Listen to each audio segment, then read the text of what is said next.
और ये है 6th लार्जेस्ट इकोनॉमी की हालत।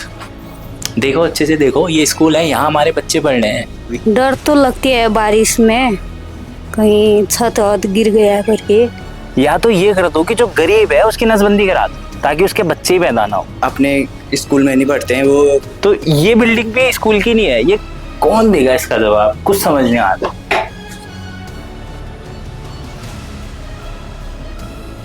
वेलकम टू नम ट्रेस, अधूरी कोशिश पूरी कहानी के साथ। तो इस स्कूल के बारे में हमको एक न्यूज़ चैनल से पता लगा।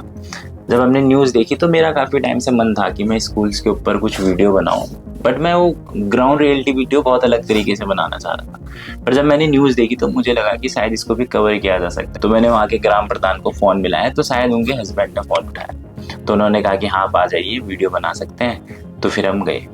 अब क्योंकि ये हमारे वहाँ से काफ़ी नज़दीक था, केवल 22 किलोमीटर ही दूर था, तो और हमको पता नहीं था कि 22 किलोमीटर ही दूर है, तो हम ऐसे ही चले गए नॉर्मली स्कूटी के साथ। तो रास्ते में स्कूटी का मीटर पता नहीं क्यों चलना बंद हो गया, टायर की हवा कम हो गई। तो जहाँ तक डाउनटाउन था वहाँ तक तो हम गए, पर उसके बाद हम 15-20 मिनट रुके, हमने किक मारी, फिर जाके स्कूटी स्टार्ट हुई, फिर जाके हम स्कूल पहुँचे। तो स्कूल पहुँचने तक मतलब मैं ऐसे खुशी था, अच्छा था, मेरा मूड भी अच्छा था, मैं ट्रैवल भी कर रहा था क्योंकि मुझे पसंद भी है। तो जाते वक्त मैं ये भी ऑब्जर्व कर रहा था, जो ये गांव था झुड़ी गांव, इसके आसपास उतना पलायन नहीं हुआ था जो इसके आसपास के गांव भी थे।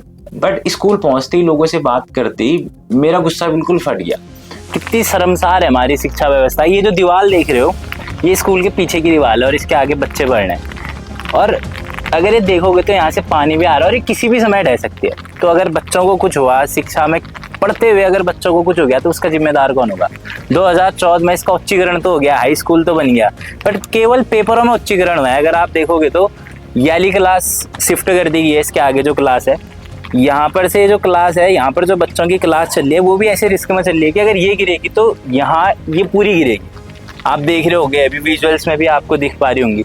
अब मैं आज ये दिखाना चाहता हूँ इस वीडियो से कि कितना कहा जाता है कि समान शिक्षा का अधिकार सबको मिलता है, अब क्वालिटी एजुकेशन का दौर आ गया है, पर बच्चों की शायद जान जोखिम में है और वो सरकारी स्कूल में पढ़ रहे हैं। या तो ये कर दो कि जो गरीब है उसकी नसबंदी करा दो ताकि उसके बच्चे ही पैदा ना हो। और अगर उसके बच्चे पैदा हो रहे हैं, यकीनन गरीब बच्चों के बच्चे यहाँ पे पढ़ रहे होंगे और वो इस स्थिति में पढ़ रहे हैं, अपने जान जोखिम में डाल के पढ़ रहे हैं। आप एक बार इस चीज़ को सोचे तो इससे अच्छा है ना गरीब की नसबंदी करा दो, आप बच्चे ही नहीं होंगे, कम से कम जान जोखिम में डाल के तो नहीं पढ़ेंगे ना। इस देश की कितनी बड़ी विडंबना हो जाएगी अगर कोई बच्चे, छोटे छोटे बच्चे पढ़ रहे हैं, यहाँ से ऊपर से पानी गिर रहा है, पीछे से दीवार से पूरा पानी आ रहा है, कुछ हो गया तो।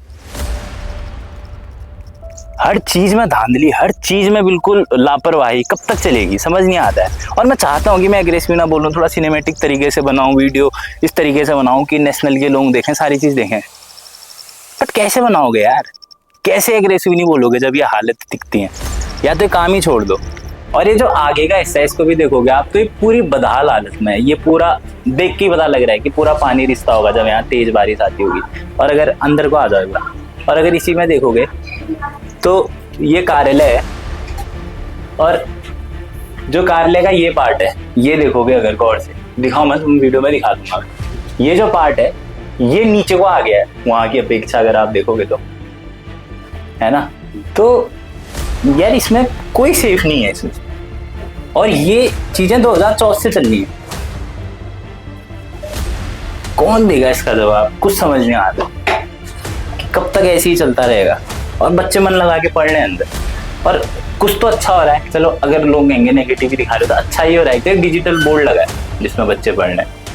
फिर जब मैंने स्कूल की ये सारी स्थिति देख ली तो उसके बाद मेरा मन हुआ कि यार क्यों ना ग्रामीण लोगों से भी बात करी जाए, उनके ओपिनियन भी जाना जाए कि यार आखिर वो क्या समझते हैं, कि क्या स्कूल के टीचर जो हैं वो अपने एफर्ट डाल लें नहीं डाल लें। चलो ऊपर से तो चीज़ों के लिए फंड नहीं आ रहे, तो फिर उसके बाद हम ग्रामीणों से भी मिले। तो जैसे आपकी स्कूल के यहीं पर दुकान है, तो स्थिति कैसी है स्कूल की? बहुत बुरी स्थिति है।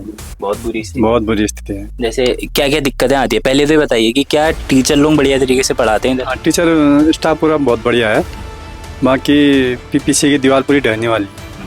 तो जो गार्जियन लोग हैं अपने बच्चों को नहीं भेजना चाह रहे हो। क्या दिक्कतें हैं स्कूल में? स्कूल तो ये टूटूंगी।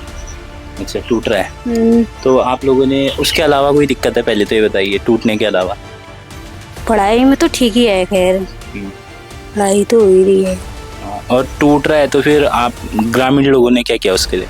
गए थे वहाँ डीएम के वहाँ, बोल तो रखा है बोल देंगे करके, कितने बार बोल दिया देंगे देंगे तुम। अच्छा, तो आपके बच्चे वगैरह पढ़ लिया है? नहीं, एक है मेरा लड़का यहाँ स्कूल में पढ़ रहा है? हाँ 9th में है। अच्छा, इसी स्कूल में पढ़ता होगा? हाँ, इसी में पढ़ता है। तो एक माँ होने के नाते आपको कुछ डर भी लगता है कभी? डर तो लगती है बारिश में, कहीं छत वत गिर गया करके, डर तो लगती है भैया। आपके बच्चे कहाँ पढ़ते हैं? मेरे बच्चे पिथौरागढ़ पढ़ते हैं। ऐसा क्यों है कि आपके बच्चे पिथौरागढ़ पढ़ते हैं? यानी मेरे अब हमारी थोड़ी वहाँ मकान वहाँ माँ बाबू है, इसके उससे हमारे बच्चे पिथौरागढ़ पढ़ते हैं। कारणों से जाना भी तो ठीक है, ऐसी हालत में कौन पढ़ाएगा अपने कोई नहीं बच्चों पढ़ा सकता है। और इधर रोड भी खराब है, आप लोगों ने देखी होगी। कल के दिन कोई परेशानी हो गई तो बीमार हो गया तो उधर ले जाने की सुविधा भी नहीं है। को? ये दोनों मंदिर है, एक शिक्षा का मंदिर है, एक आस्था का मंदिर है। बट कहना तो नहीं चाहिए, बट देखोगे तो आस्था का मंदिर काफ़ी अच्छी हालत में है और शिक्षा के मंदिर की जर्जर हालत हो रखी है। अब मैं ये नहीं कहना चाह रहा हूँ कि मंदिर अच्छे नहीं होने चाहिए, मैं कहना चाह रहा हूँ कि दोनों मंदिर काफ़ी अच्छे होने चाहिए ताकि हम दोनों मंदिरों में जाकर अपनी भक्ति कर सकें। बस यही मोटिव कहना चाह रहा हूँ। बाकी आस्था के खिलाफ मैं कुछ नहीं कह रहा हूँ, अन्यथा न लें। बट ये देखिए, आस्था का मंदिर चमक रहा है, शिक्षा का मंदिर जर्जर हालत में है, दीवारें चू रही हैं, पानी गिर रहा है, टपक रहा है, बच्चे जोखिम में पड़ रहे हैं। बाहरी बनावट देख रहे हो, बाहरी सजावट देख रहे हो तो टीचरों के प्रयास से। काफ़ी ग्रामीणों ने बताया कि कई टीचरों ने तो खुद भी चिनाई करी है काफ़ी सारी चीज़ों। तो जिम्मेदार कौन है? अब बाहरी तो चलो इन्होंने थोड़ा बहुत अपनी जेब से लगा दिया कर दिया, पीछे जैसी दीवार बनाने के लिए छत तो ये अपने जेब से नहीं बना सकते ना, ये भी एक सरकारी मुलाजिम है, सरकारी जॉब कर रहे हैं, तो उसके लिए पैसा कहाँ से आएगा? अब यहाँ पर अगर आप देखिए तो ये बिल्डिंग भी स्कूल की नहीं है, ये ग्राम पंचायत वालों ने अपना हॉल दे रखा है। अब यानी ग्राम वाले भी चाह रहे हैं कि स्कूल का भला हो, तो अब जिम्मेदार कौन है? अभी इस स्कूल में 30 बच्चे पढ़ रहे हैं, ऐसी हालत रहेगी तो 10 पढ़ेंगे, फिर यानी पेरेंट्स क्यों पढ़ाएगा यहाँ अपने बच्चों की जान जोखिम में डाल के? लेबरी करके भी बाहर जाएगा, गरीब भी है तो अपने बच्चों के लिए तो चाहेंगे ही अच्छी शिक्षा। जब बाहर जाएंगे पलायन होगा, फिर रोगे पलायन हो रहा है। तो यही तो रूट कॉज है ना, जहाँ पैसा लगाना चाहिए वहाँ बांटो ना, जगह जगह ठेके खोल के थोड़ी होगा। ठीक है, तो ये कोई खंडर नहीं है, यहाँ पे क्लास चलती थी और देखोगे तो पूरा बारिश का पानी अंदर आने की वजह से सारा सामान सड़ चुका है, दीवारें टूटने को हो रही हैं। और ये कितना भारी, सरकार के पैसों का भी वही है, एक इनमें भी पैसे लगे होंगे आपके और हमारे टैक्स के, बस सही तरीके से दीवार ना बनने के उससे, लापरवाही के उससे सारा सामान खराब हो चुका है। ऐसे ही वहाँ पर कंप्यूटर रखे हैं, पूरे कंप्यूटर भी खराब हो चुके हैं। फिर उसके बाद मेरा मन ये हुआ कि यार क्यों ना बच्चों से भी एक बार बात कर ली जाए। तो फिर बच्चों से भी बात करी तो उसका निष्कर्ष ये निकला। कैसे हो? मैं पढ़ाता हूँ आज क्लास, पढ़ा लूँ पक्का? कौन सी क्लास है? 10th। पहले ये बताओ मुझे, प्रॉमिस करो तुम, 2 2 4 2 6 ठीक गिन रहा हूँ मैं, 7। क्या प्रॉमिस करोगे कि जो बोलोगे सच बोलोगे? ठीक है, तो क्लासेस कैसी चलती हैं, आप पढ़ाई वगैरह? अच्छी होती है। तुम्हारा क्या नाम है? हेमा जाला, सोनाक्षी, रश्मि, अंशिका, इशिता, जतिन। कब? हमारे वहाँ पढ़ाई तो बहुत अच्छी होती है। मतलब हमारे वहाँ की बिल्डिंग बहुत जर्जर अवस्था में है। हमारे वहाँ जब बिल्डिंग हमारे ये भी हम अपने स्कूल में नहीं पढ़ते हैं, वो एक पंचायत घर है गांव वालों का। जब गांव वालों के वहाँ कोई फंक्शन कुछ ये हो जाते हैं तो यहाँ लोग आके हमें मतलब बोलते हैं बाहर आओ और वहाँ कुछ ये करो। जब हम कहने को बड़ा अच्छा लगता है, हमें सुनने में बड़ा अच्छा लगता है कि यार समान शिक्षा का अधिकार हर किसी को होना चाहिए। पेपर में लिखा होता है कि यार समान शिक्षा समान अधिकार, आप देश के किसी भी कोने में हैं, आपको शिक्षा पाने का पूर्ण तरीके से अधिकार है। पर क्या इन बच्चों को ऐसी शिक्षा मिल पा रही है जो दिल्ली में बैठे वाले बच्चों को मिल रही है? या जो बच्चे प्राइवेट स्कूल में क्वालिटी एजुकेशन पढ़ रहे हैं, क्या उनको उनकी जैसी शिक्षा इनको मिल पा रही है? सवाल ये उठता है कि ये किस विषम परिस्थितियों में पढ़ रहे हैं कि ये दीवार ढह सकती है, बारिश आ रही है तो ऊपर से पानी गिर रहा है।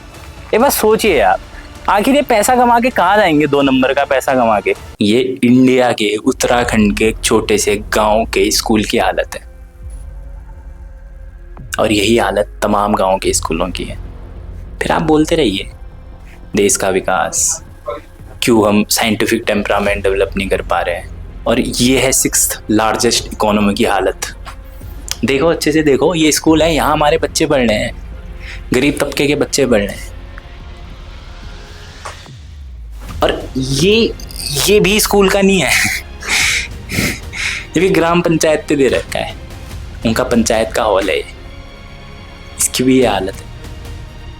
मुझे समझ नहीं आता कि कैसे सॉल्यूशन होगा, क्या सॉल्यूशन होगा, बट मैं चाहता हूँ कि मैं जितना हो सके हम हकीकत दिखा पाए। Thank you so much, bye bye, signing off. बाकी थैंक यू सो मच अगर आपने वीडियो यहाँ तक देखी है। मैं आशा करता हूँ कि आप मैं लाइक शेयर सब्सक्राइब करके हमारा उत्साहवर्धन जरूर करेंगे। जैसे कि आप में से काफ़ी लोगों को पता होगा कि ये नम ट्रेल्स 2.0 हमारा दूसरा चैनल है। पहला अकाउंट हमारा थोड़ा कुछ दिक्कतें आ गई थी, तो मेरी एक छोटी सी रिक्वेस्ट है कि आप लोग प्लीज़ इस वीडियो को अपने स्टेटस में भी ज़रूर लगाएं, ताकि हमको एक अच्छी रीच मिल पाए, जैसा हमारे दूसरे चैनल में हमको मिल रही थी। बाकी थैंक यू सो मच। अगर आपको काम अच्छा लगता है तो आप ज़रूर हमें सपोर्ट करें, लाइक करें, शेयर करें, सब्सक्राइब करें, और बाय बाय, साइनिंग ऑफ।